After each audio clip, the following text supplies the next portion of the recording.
বলিউডের খবর পেতে চান? সাবস্ক্রাইব করুন টলি সিক্রেট আর পেয়ে যান আপনার পছন্দের তারকার লেটেস্ট আপডেট। দেখো, আমাদের ছবি বানানো, আমি ছবি যখন বানাই তখন আমি চাল আশা করে বানাই না। তবে এই মুহূর্তে দাঁড়িয়ে বলতে পারি ছবিটা দর্শকের সামনে নিয়ে এসেছি এবং বিভিন্ন মানুষজন আমি ঈর্ষা করি এই সমস্ত অভিনেতারা আছে, তাদের নিয়ে প্রচুর কথাবার্তা চলছে চারিদিকে। একটু আগে আমার পরিচালক সৌরভ গিয়েছিলেন লন্ডনে, রাধায় দেখছেন বেশি অনেক বয়স্ক আমাকে ভিডিওতে দেখালো। আমি চাইছি মানুষের ছবিটা দেখবি, কারণ ছবি একটু কি বল, অন্যরকম কথাটা আমি বলি না, এটা অন্যরকম প্রচেষ্টা।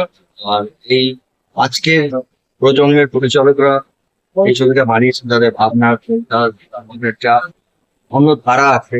আর যে অভিনেতারা কাজ করেছেন, মিউজিক ডিরেক্টর, সবাই আজকে নবীন, তারা আমাদের পরবর্তী প্রজন্ম। আমার মনে হয়েছিল এই ছবিটা হওয়া দরকার। আর অভিনেতা হিসেবে আমার প্রচুর টেনশন হয়।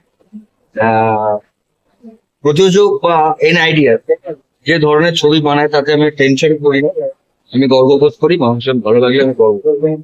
দাদা অনেকদিন পর প্রমোশন যেটা হচ্ছে সেটাও ভীষণ মানে এটা আমার টিম আছে, সৌরভ, এই যে বললাম আজকের প্রজন্মের আমাদের এরা আছে, আমাদের প্লেয়ার টিম, এরা প্রায় 3-4 মাস আগের থেকে অনেক রকম ভেবেছে। কারণ আমাদের এই ছবিতে তো অন্যরকম কোনো, যেটাকে আমরা পিআর অ্যাক্টিভিটিস বলি, সেটা করানো আমিও কোথাও আসিনি খুব একটা। গত 1-2 দিন এসছি, অভিমানও ছিল, আর ওটা আমার সিনেমা। তো এরম না যে আমি আসতেও চাই না, কারণ আমি মনে করি এই সমস্ত ছবি নিজের গতিতে, নিজের মানসিকতায়, নিজের ভাবনায় ছবিগুলো থেকে দেখবে।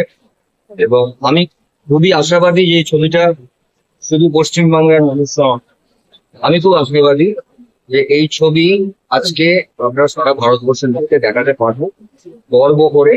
কারণ এরম ছবিও আমরা বানাতে পারি, যেটা নিয়ে বারবার অন্যান্য আঞ্চলিক ভাষায় কথা হয়। আমি পার্টিকুলার কারণ আমি এরা অন্যরকম ছবি বানাচ্ছে, রুটেড ফিল্ম বানাচ্ছে। আমার মনে হয় প্রত্যেকের মানুষের জীবনের গল্প করেছে গৌরব। আমার কোনো ক্রেডিট নেই, আমি এদের পেছনে আছি ভাই। এদের ছবি এটা আমার, আমি আজকে গেস্ট।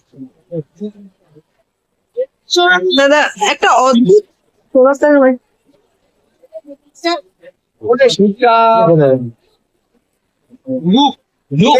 টি-শার্ট দাদা কাস্টমাইজ টি-শার্ট এটা তো আমরা সবাই পেলাম।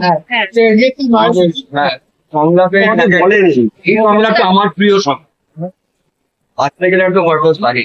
এটা আমার প্রিয় সংলাপ, এডিটটা ওর, এটা আমার নিজের প্রিয়। Thank you.